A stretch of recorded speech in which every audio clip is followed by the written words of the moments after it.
PP chairman Bilawal Bhutto Zardari आम माण्हुनि लाइ पीटीआई जी हुकूमत खे मुल्की तारीख़ जो सभ खां वॾो बदतरीन दौर करार ॾेई छॾियो।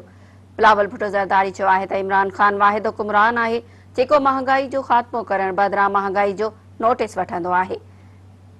ॿियनि जे मंसूबनि जी तख़्तियूं लॻाइण खां सवाइ इमरान ख़ान पंहिंजो को हिकु कारनामो ॿुधाए जंहिंमां अवामी खे फ़ाइदो थियो हुजे।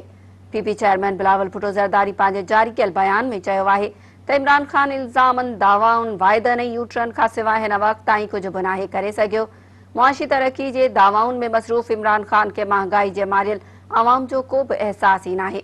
बिलावल भुट्टो ज़रदारी चयो त बेज़ाब्तगियुनि बाबति ऑडिटर जनरल जी रिपोर्ट ते पर्दो विझण सां इमरान ख़ान जी करप्ट हुकूमत जा करतूत लिकी नथा सघजनि।